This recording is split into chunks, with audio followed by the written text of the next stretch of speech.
Hello, everyone. What is up? Welcome back to another episode of My Thoughts Exactly. Thank you so much for joining me today. As you guys can tell, today we are doing another What Would Sav Do segment. This is one of the segments, like I said in the first episode of What Would Sav Do that we have done on My Thoughts Exactly. This is one of the segments that I was most excited to bring back for My Thoughts Exactly, just because I think it fits in perfectly. And this was a segment that I've missed doing so much. And it's something that you guys really gravitated towards when I was just doing, the lifestyle YouTube videos. This is something that we would do. We would all have a glass of wine, talk about our problems, and figure out solutions because we are solution oriented here. So if you were not able to get in on this segment of What Would Sav Do, make sure you go ahead and follow the Instagram page of My Thoughts Exactly. It's just at My Thoughts Exactly podcast. You can also follow my main account, which is just at Savannah Brimer. And if you follow both of those accounts, you will always know when we're doing a What Would Sav Do segment or any segment that involves your guys' collaboration for a My Thoughts Exactly episode. So make sure you're following all social media pages for My Thoughts Exactly, as well as for myself. That way you can be included in the next one. Now, something that I want to just clarify, because I remember in the last What Would Sav Do episode that we did on My Thoughts Exactly, I never clarified exactly what a What Would Sav Do is. So we're going to do that right now. Basically, if you didn't see my old What Would Sav Do videos, What Would Sav Do is a segment that I created where essentially you guys write in the problems that you're going through, whatever situation that you need help with, whatever you need advice on, you guys write into me and I go through them and I tell you what I would do if I was in your situation. Hence, What Would Sav Do? So I asked you guys on my main Instagram page, as well as the My Thoughts Exactly Instagram page, for your What Would Sav Do questions to see what was going on in your life. I'm here to help. Sav to the rescue. Okay, so we're going to start with the ones that were on the My Thoughts Exactly page first. And it seems like you guys are kind of going through it right now, which I feel like I am too a little bit. So I don't know what's in the air or what's in the water, but something must be in retrograde because I feel like not all of us should be going through all of this right now. So hopefully whatever's in retrograde fixes itself like yesterday and we can all move forward. But until then, I am here to help. So we're going to start from the very bottom. And the first one says, what would Sav do? Would you sleep with someone you're seeing before a relationship? Yes.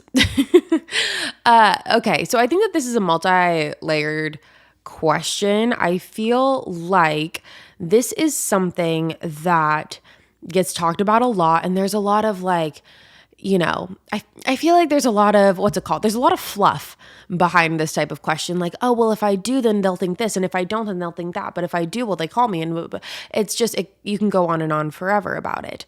Personally, for me, my big rule of thumb is that I think that you should just follow your gut. And if it's something that you want to do, then go for it. And if it's not, then don't. If you're asking me the question, I feel like that implies that you do want to, because why would you be asking me if otherwise? You don't need anyone's permission and you don't need anyone's approval. You need consent, of course, but you don't need anyone's approval for that. If that's something that you want to do, then do it. It's not going to change whether or not you guys actually end up in a relationship. That's just not how that works. Growing up, I feel like there was a big stigma of if you sleep with someone before a relationship, then they're not going to like you anymore and they're going to get what they want and they're going to leave. And when you grow up, you realize that that's just bullshit, quite frankly. And, if someone wants to be with you, they're going to be with you. It doesn't matter if you sleep with them on the first date or the fifth date or the 10th date. It doesn't matter.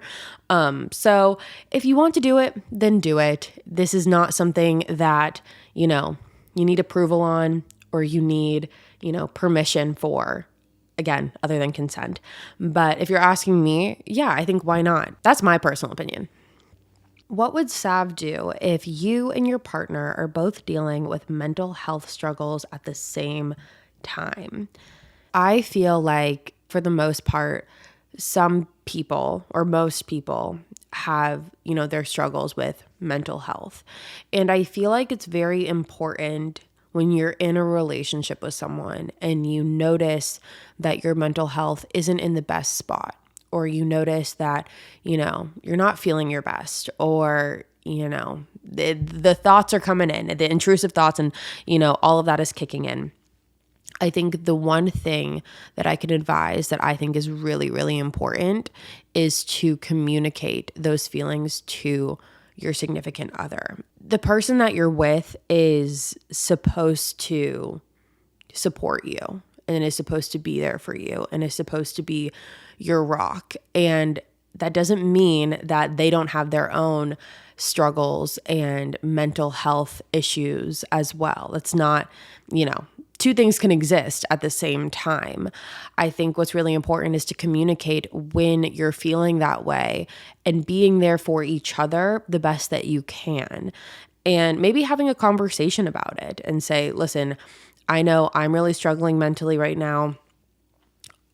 You might also be, or are you? And if you guys can agree on that, just come up with ways that work in between your own relationship, of ways that you can support each other through those struggles that you're facing, because that's going to look different for everyone. I know the ways that I support my boyfriend and show up for him and make him feel supported and loved and appreciated, they're not the same ways that I want him to show up for me. We just have different ways of supporting each other. And if you guys can communicate that with one another and say, okay, during the times that we're both struggling, what can we do to, still be there for one another, but also, focus on ourselves and focus on how to guide ourselves through that. Because the beauty of being in a relationship is like, you don't have to be alone in that. And if you guys can come up with a way, again, to just unify and move forward together through that and support each other through that, I think that that would be incredibly helpful. What would Sav do? I went on a date. He reached out the next day saying he had a great time and then didn't text after. Honestly, okay, what would Sav do in this situation? Sav would do nothing. I would do nothing. I would just kind of sit back and play the waiting game. But I'm also going to set a boundary. I have personally, before I was in a relationship, I have a 3-day rule. So if I went on a date with a guy, I would expect like a follow-up text that night after I got home. And then I would expect some sort of communication within the 3-day mark. If that did not happen, I set a boundary. And that boundary was, okay, moving on. Because just as I mentioned in last week's episode, no one is going to set boundaries for you. So you need to set those boundaries for yourself. It doesn't mean anything. It doesn't mean that he didn't like you. It doesn't mean that he didn't have a great time. He wouldn't have texted you if he didn't. And so don't take it personally that you haven't heard yet, or don't sit back and wonder why you haven't heard yet, because more than likely you're going to hear from them. But again, just hold yourself to a higher standard. And what I would do, again, whether you don't want to do the 3-day rule or if you do or whatever it is, hold yourself to a higher standard, because do you really want to be with someone who is leaving you hanging and leaving you questioning and, waiting for a text back? You more than likely, hopefully the answer is no. And if that's the case, then just move on to the next. What would a Sav do if you're feeling like you missed out on college because of a relationship? Okay, I feel like I actually have pretty good insight to this, because I didn't miss out on college because of a relationship. I just missed out of college because I dropped out. So I feel like I can kind of understand the feeling of, missing out on those experiences. What I will say though, is that I know sometimes it's easy to kind of get in your head and think, what would have happened if, for me personally, what would have happened if I went to college? Or in your situation, what would have happened if I stayed single? You can run yourself around in circles with that mindset, but it's not going to do anything other than drive you absolutely up a freaking wall. So personally, when I get those thoughts and those feelings, first of all, I take a deep breath and I remind myself, I'm someone that is such a believer in everything happens for a reason and everything plays out the way that it's supposed to. So had I gone to college all 4 years, I would have not started a YouTube channel. I would have probably made a lot of stupid decisions. I would have continued toxic relationships and things like that. But it wouldn't have led me to where I am today, because I needed to take the steps that I took in order to get where I am today. And now that I'm here, I wouldn't change a single thing about it. I can understand thinking, I lost out on a lot of like cool and fun and single girl experiences in college. Like I get that. However, I think it's important to recognize, that relationship happened for a reason. I'm sure it taught you a lot of lessons. You still had a college experience. It just looked a little different. And you can still have a lot of fun single girl experiences outside of college. So I would just reflect on the lessons that were learned from that relationship and really understand that everything falls into place the way it's supposed to. Everything happens for a reason. And that relationship happened for a reason. And so once you kind of shift your perspective a little bit and think about it in that way rather than the things that you missed out on, think about all of the things that you gained and like the perspective and life experiences and relationship experiences that you gained. Because I think that that will help you a lot more in the long run rather than thinking about the things that you missed out on. Because also, you don't know what that would have looked like. You could have been miserable. You could have been wishing that you were in a relationship because the grass is always greener on the other side. So just accept things for what they were, realize that you still have so many experiences left to gain. And I think that that was something that I really struggled with too, because everyone in college was going to these formals and dances and parties and date nights and things like that. And I was sitting at home making YouTube videos on my bed, which I wouldn't have changed for the world. But, at the time it was easy to feel like I was missing out. But looking back, I wouldn't change a single thing. And I still, after college and while my friends were in college, I still had, fun single girl experiences. It didn't stop me from anything. So just shift your perspective a little bit and understand that you still have a lot of life left to live as a single girly.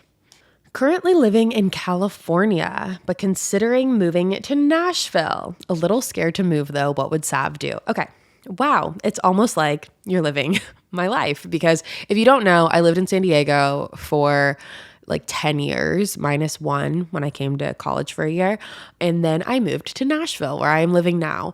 So everyone has different reasons for why they want to move. Some people it's job, some people it's family, some people it's, significant other, whatever it is. Personally, for me, I just wanted a change and I had felt like I was kind of living the same day over and over again, which when I talk to people now, people think I'm crazy because they're like, why would you ever want to leave California? Well, I could give you a bunch of reasons. California is great, but like I just needed something different. I felt like I was stuck and I needed to prove to myself that I could get up and move at any time. I needed to prove to myself that I was in control of my life. And honestly, I've only been in Nashville for about a year and a half at this point, but I could not have imagined not making that decision.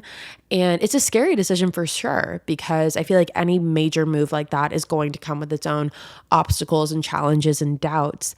But when you think about all of the things that you're going to gain, again, it comes back to perspective. Like you could focus on the things that are scary, but if you focus on the positives, like all the new people you're going to meet, all the new experiences you're going to have, finding a place to live, like apartment hunting, like I always thought that that was so fun. And so if you look at it as all of the things that you get to do, whether it's from California to Nashville or California to wherever, or from one state to another, wherever you are in life, you get to move. You get to have these new experiences. You get to create a life for yourself. You get to take control of your life. And I think that that's something that really helped me, just like shifting my perspective. I got really excited just thinking about all the things that I got to experience and all the new people that I got to meet. And it takes an adjustment period. California and Nashville, two very different places. But I think that, give yourself an adjustment period, give yourself some grace, give yourself some patience, and everything's going to fall into place. And let's say you hate it, okay? Let's say you move here and you hate it, which is unlikely. I don't think you will. But let's say you do. On the off chance, you can move again. Like you can, pick up and move again. It's going to be a bitch and it's going to be like annoying and you're not going to want to move again, but you're never stuck. So just again, shift the perspective on all of the things that you get to do, all of the new things that you get to experience, and just know that nothing is ever permanent if you don't want it to be. What would Sav do if your best friend hooks up with your brother, then lies about it afterwards? Funny. I've kind of, sort of, not to get too deep into it, but kind of sort of have experienced something very similar to that.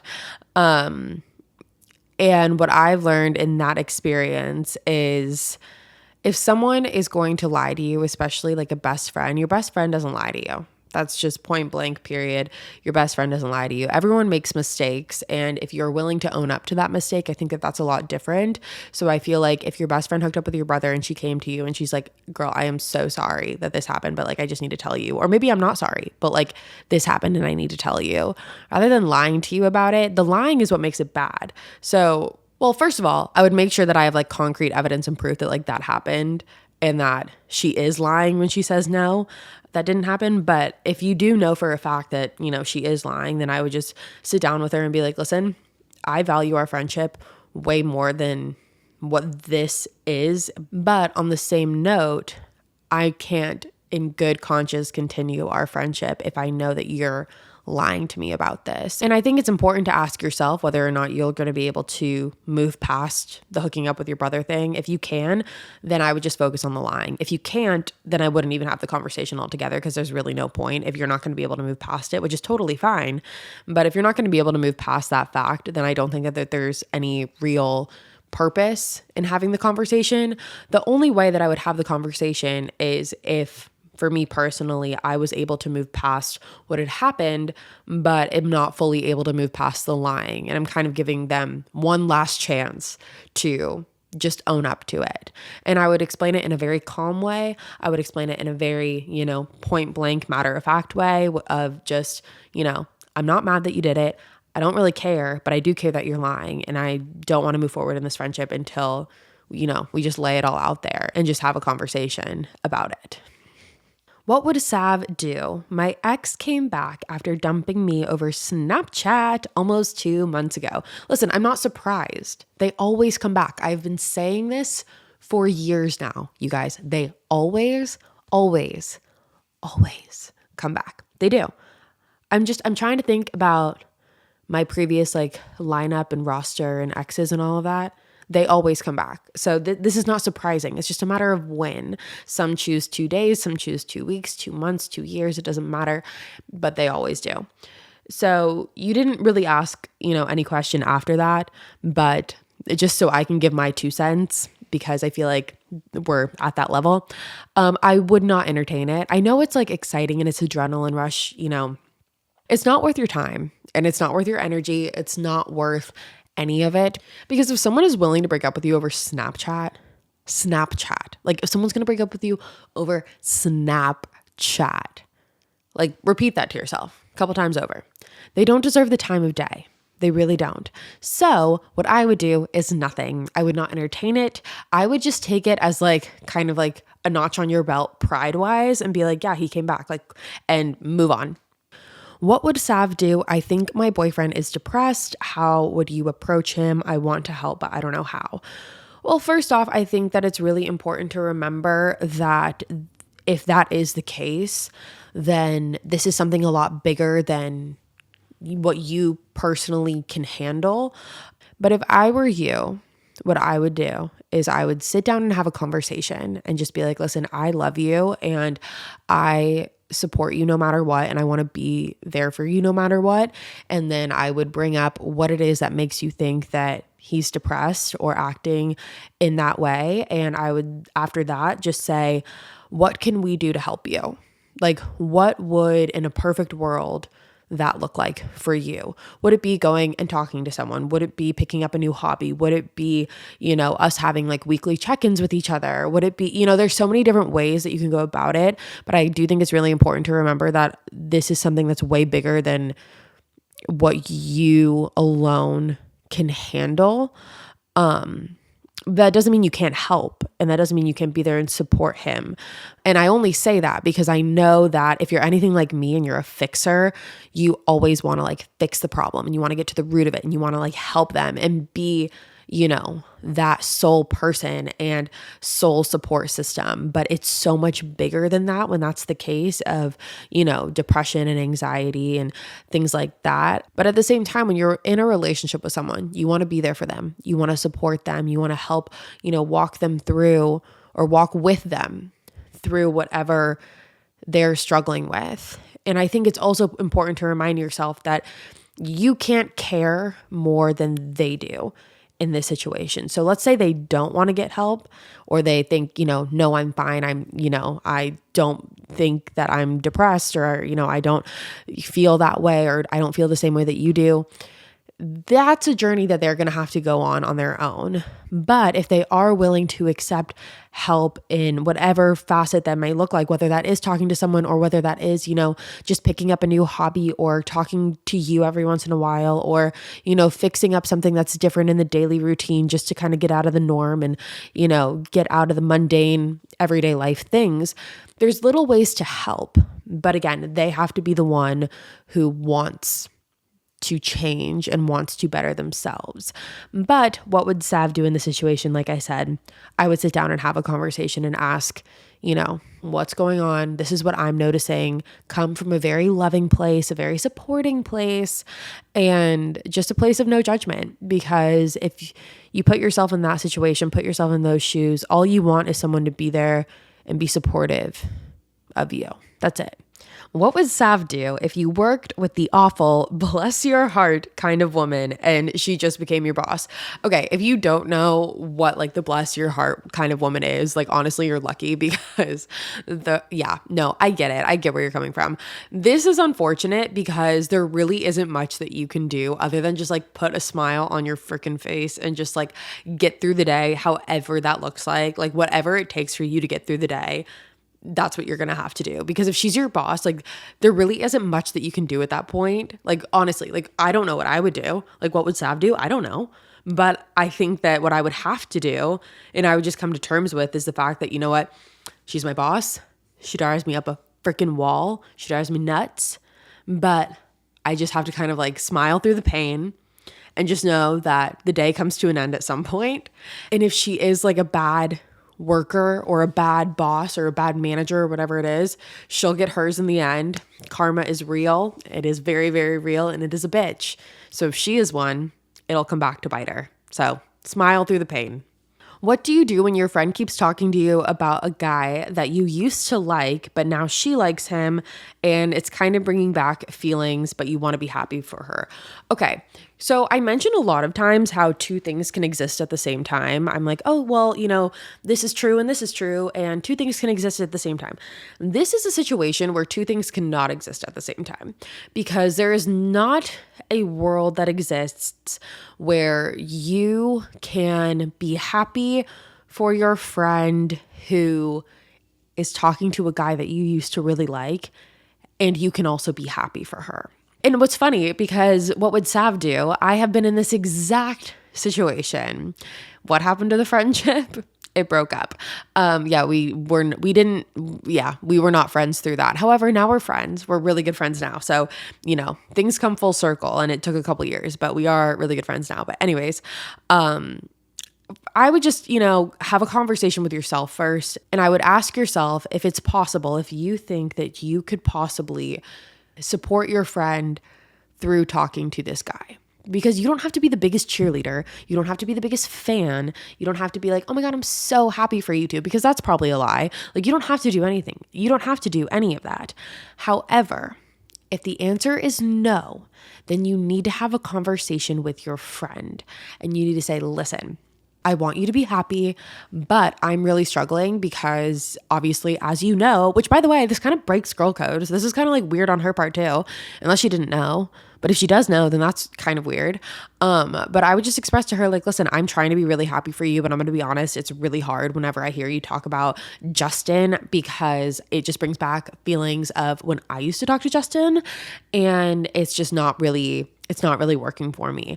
And just gauge her reaction. Don't ask her to stop talking to him. Don't ask him to stop talking to her. Don't do any of that. Just have a conversation with your friend and see where it goes. Because if the friend is truly your friend and it's in the early stages of them talking and they haven't really established anything yet, then she should be a friend enough to be like, you know what, you're right. This is kind of putting you in a weird situation, and I don't want to jeopardize our friendship in any way. There's a million other guys out there that I could talk to, so I'm going to step away. And if not, then you need to reevaluate your friendship, because if she's going to continue to talk to Justin or whoever, you get what I'm saying.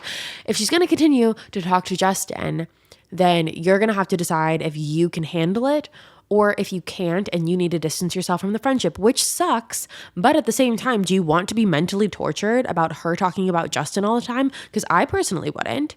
So that's what I would do. What would Sav do? I want to get more into social media, but I'm not sure how to go about it. What do you recommend? Okay, this could honestly be a whole episode in and of itself. So let me know if you want that episode. But first of all, that's very exciting when you decide that like that's a journey that you want to take. There's a lot of different ways to go about it because you need to decide like what that looks like for you. Do you want to be someone who makes YouTube videos? Do you want to be someone who does TikToks? Do you want to be someone who's like really big on Instagram? Like there's so many different ways that you can become a social media content creator these days. TikTok is really, really big right now. My heart's always going to be with YouTube. I just, me and YouTube have a very strong love affair going on. So I don't think I could ever cheat on YouTube. However, there's so many people that do all three and they're really great at all three. If I were you, I would personally start with one. I would pick one and kind of build my way from there. So to go even beyond that, if I were you, I would pick between doing TikTok videos or YouTube videos. I can't really speak to TikTok videos because I don't do them. However, so many people do. So it can't be the hardest thing in the world. But what I would recommend before any of that, before publishing your first video, is to practice. I remember what I did before I started my YouTube channel is I probably made about anywhere between 12 to 15 practice videos where I sat down. They were all story times, but maybe like a get ready with me was in there somewhere, but like I sat down, filmed the video, would edit it, and then just kind of like take notes in my head of like what I liked and what I didn't like and like just what I wanted to fix the next time going into it because I knew that they were all practice rounds. And what you're doing when you do that is you're making yourself really comfortable in front of the camera and just talking to a camera because talking to a camera is very, very strange. I'm not going to lie to you. It is a weird thing. I think it's a little easier talking to your phone because I feel like just in the time that we live in, like everyone's FaceTiming and doing things like that. But when you're sitting there talking to your phone or talking to your camera by yourself, you kind of look at yourself sometimes and you're like, I'm talking to myself. Like, this is a little weird. Like in all actuality, I'm talking to myself right now, staring at a camera. Like I'm doing that. But in my mind, I'm thinking about talking to all of you. So it helps. And that's the same way with like story times or day in my lives or vlogs or whatever. Like I'm literally just talking to myself to a camera all the time, which to others can be very strange. Like I remember putting my friends in videos or my family or whatever, and it's a little bit jarring to have a camera in your face and just talking to it if you're not used to it. So I would just say make yourself as comfortable with it as you can. And then when you create a video, no matter if it's your first one or your 10th one that you're comfortable with and you're happy with, post it and give yourself some grace and some patience because a social media journey is a long one for most people. And, not everyone, blows up overnight or becomes a TikTok sensation in a week. Like it takes time and consistency and effort. But it's also so freaking rewarding. Like I can't even explain to you guys how much I love what I do and how much I love, like I don't use the word like influencer or like I really don't even like content creator much. I typically just say I have a podcast or I have 2 podcasts. But what I will say is that this is such a rewarding job and I love it with all of my heart. And it's funny that you even bring this question up because I have a friend who I was just talking about all of this with because she was saying how she wants to start getting into content creation and, social media, but you don't know where to start. And I think that once you just get yourself to start, the rest will kind of fall into place. Like once you make your first video, you'll be like, okay, now I want to make another, or what can I do next? And again, have patience with it, but also just have fun with it. Like don't take yourself too seriously. It's literally the internet, but also be prepared because people on the internet are mean. So that's kind of like my 101, like quick cover of social media. So again, just to debrief, like I said, make a couple practice videos, decide what platform you want to go on first, or if you want to do both at the same time, there's no rules. That's the beauty of it is you get to create whatever it is that you want. And the people that, also have that similar vibe or like what you do, or you share the same, interests, it's all going to follow. Oh boy. Okay. What would Sav do? My boyfriend keeps bringing up a threesome. Do you think there's a deeper meaning to it? Oh, yes. Yes, I do. I think that if this is something, clearly, if you're talking to me about it and if you're, submitting it for this, I don't think that you're very down, or at least you're not as down as he is. And that's 100% okay, first of all. But if it's getting to a point where like he won't shut up about it, because I've talked to guys before that literally will not shut up about it. And it's honestly so unattractive when they just don't stop. Like, it's like, you like talk about it once and then they just like don't stop about it. And like, it's just uncomfortable. But if this is your boyfriend, because the people that I've experienced this with are not my boyfriend, but if this is your boyfriend, you should be able to sit down and have a conversation and be like, listen, and let's play this from the perspective of you're not into this, like just, which again is totally fine. I would just say, this is not something I'm comfortable with. This is not something I want to do. And I hope that you love me enough to respect that, and just kind of leave it at that. Like, just close the door on that conversation. Like, you don't need to over explain yourself. You're just not into it, period, point blank. And that's it.